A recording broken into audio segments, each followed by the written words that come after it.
ఆత్మహత్య చేసుకోకూడదు అన్నది ఆవిడికి తెలియదా? ఆవిడికి తెలుసు. కానీ ఆవిడకి అలా చేసుకోవాలన్న ఆలోచన ఇవాళే వచ్చేటట్టు చేయడంలో గొప్పతనం ఈశ్వరుడు యందుంది. ఎందుకంటే హనుమ మాట్లాడడానికి ఇప్పుడు అవకాశం వచ్చింది. అమ్మా సీతమ్మ అని గట్టిగా పిలిచి ఏదైనా మనుష్య భాషలో మాట్లాడితే ఆవిడ మరింత తట్టుక్కుని కొమ్మొదిలేస్తుంది. ఎందుకనంటే ఒక వానరం మనుష్య భాషలో ఎలా మాట్లాడుతోంది? రావణుడే వచ్చాడని అనుమానపడుతుంది కాబట్టి మాట్లాడడం కుదరదు. పోనీ మాట్లాడకుండా నేను ఏమైనా దగ్గరికి వెళ్ళి సహాయం చేద్దామంటే తల్లిని ముట్టుకోవడమే, ఆవిడ స్పృహలో ఉండగా ముట్టుకోవడమే, ఇంకేమైనా ఉందా? మరి అలాగని చూస్తూ ఊరుకుంటే నేను చెప్పినంతసేపు ఆలోచించడానికి అవకాశం ఉందండి. అక్కడ ఆవిడ చటుక్కున శిశుపావృక్షం దగ్గరికి వెళ్ళింది, ముడేసుకుంది, చుట్టూ తిప్పింది, కొమ్మొంచేస్తోంది.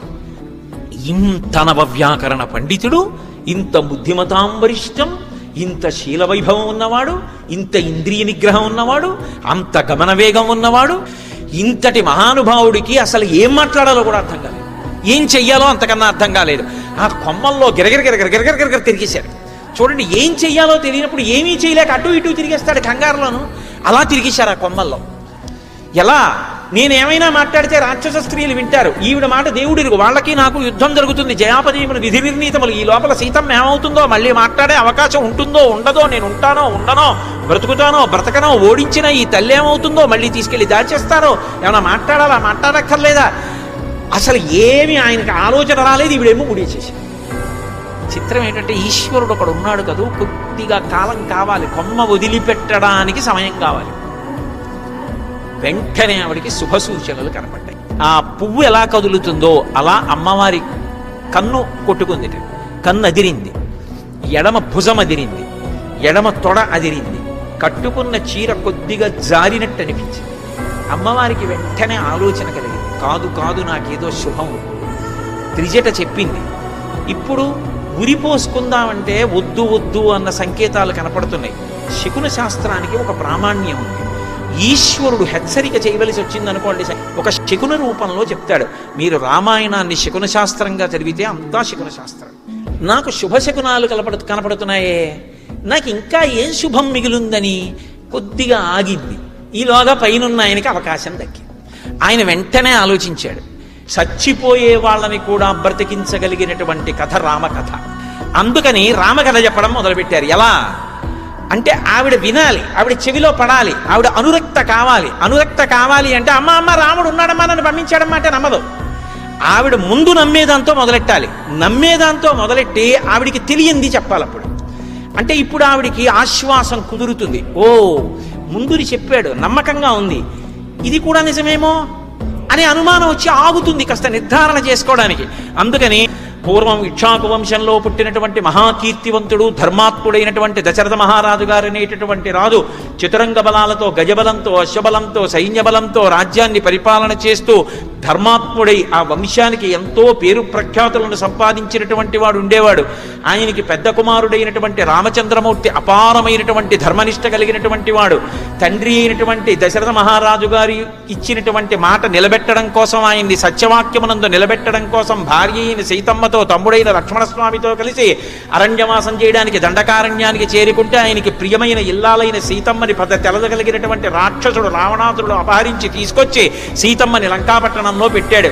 తర్వాతి కాలంలో రామచంద్రమూర్తి అరణ్యవాసం చేస్తూ సీతమ్మని అన్వేషిస్తూ వెడుతుండగా సుగ్రీవుడితో చెలిమి కుదిరి ఆ సుగ్రీవుడి సీతమ్మ దాడ కనిపెట్టడానికి దశ దిశలకి వానరుల్ని పంపిస్తే దక్షిణ దిక్కుకి అంగదుడి నాయకత్వంలో వచ్చినటువంటి వానర సమూహములలో ఒకరినైన నేను నిన్న రాత్రి 100 యోజనముల సముద్రాన్ని దాటి వచ్చి రాత్రంతా లంకాపట్టణాన్ని వెతికి ఈ శిశుపావృక్షం మీద కూర్చుని తెల్లవారుధామున సీతమ్మ తల్లి యొక్క దర్శనాన్ని పొందాను.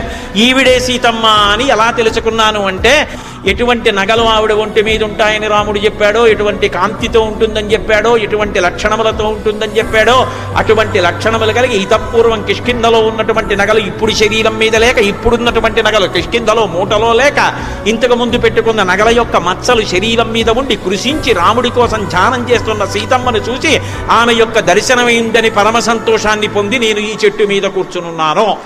ఇప్పటి వరకు చనిపోదాం అనుకున్న తల్లికి ఎప్పుడైతే రామకథ అకస్మాత్తుగా వినపడిందో ఆవిడ సటుక్కున ముడిప్పేసి ఎవడురా రామకథ చెప్పినవాడు, 10 నెలలయింది రామనామం వినపడలేదు, రామకథ వినపడలేదు, నా ప్రాణాలు నిలబడ్డాయి, అమృతం పోసినట్టుంది.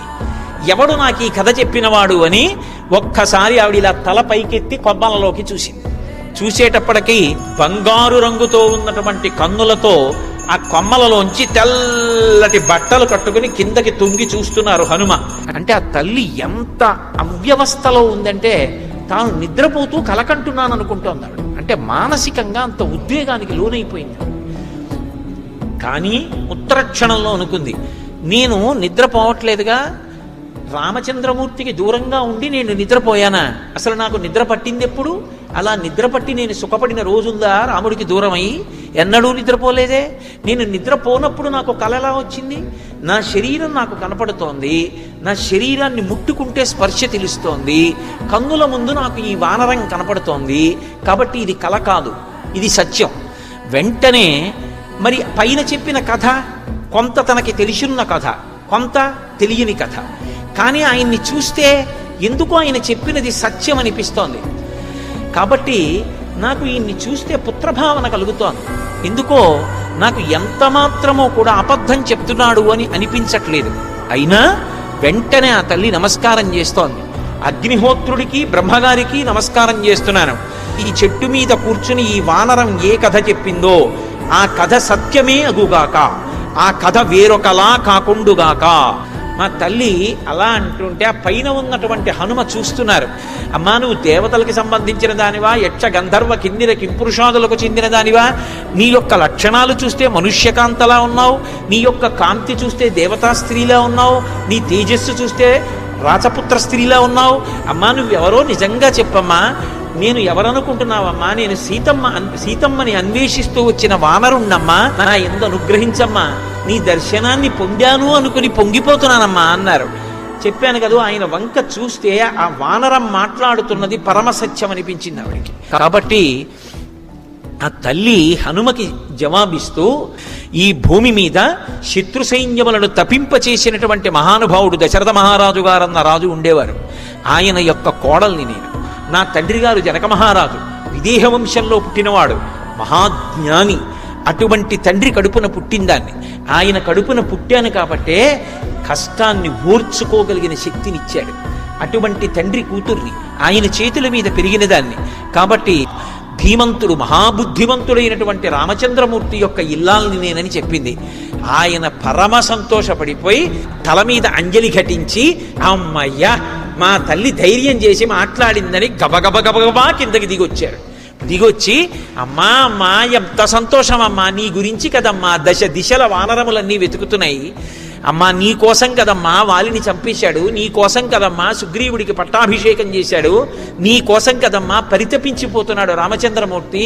అటువంటి నిన్ను దర్శించానమ్మా, నా జీవితానికి ఇంతకన్నా సౌభాగ్యమే ఉంటుంది అని మురిసిపోయి, అమ్మా ఎలా ఉన్నావమ్మా, ఇక్కడికి ఎందుకు చేరుకున్నావమ్మా అని అడిగితే ఆ తల్లి చెప్పడం మొదలుపెట్టింది. ఈనాటి వరకు రామపాదార విందములను స్మరిస్తూ రాముడు వస్తాడు, నన్ను గట్టెక్కిస్తాడు అని ఆలోచన చేస్తూ ఇలాగే ఉన్నాను. కానీ రాముడు రాలేదు. ఇక 2 నెలలు మాత్రమే గడువుంది. వచ్చి 10 నెలలైంది.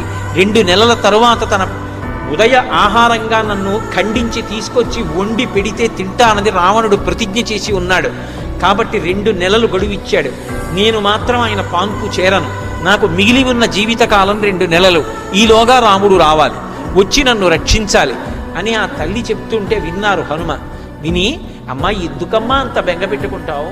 నువ్వంత బెంగ పెట్టుకోవలసినటువంటి అవసరం లేదు తల్లి. నీ కోసమని చెప్పి రాముడు చెయ్యనటువంటి ప్రయత్నం లేదు, అంత ప్రయత్నం చేస్తున్నాడు అని ఆయన రాముడు గురించి చెప్తుంటే ఆ తల్లికి అనుమానం వచ్చింది. నేను చనువిచ్చి ఇతనెవరో కూడా పూర్తిగా తెలుసుకోకుండా రాముడి గురించి మాట్లాడుతున్నాడని నమ్మాను. చెట్టు మీద కూర్చున్నవాడు చెట్టు దిగాడు, చెట్టు దిగిన వాడు దగ్గరికి వచ్చాడు, దగ్గరికి వచ్చి నిలబడి మాట్లాడుతున్నాడు. ఒకనాడు పరివ్రాజక రూపంలో ఇలాగే వచ్చాడు.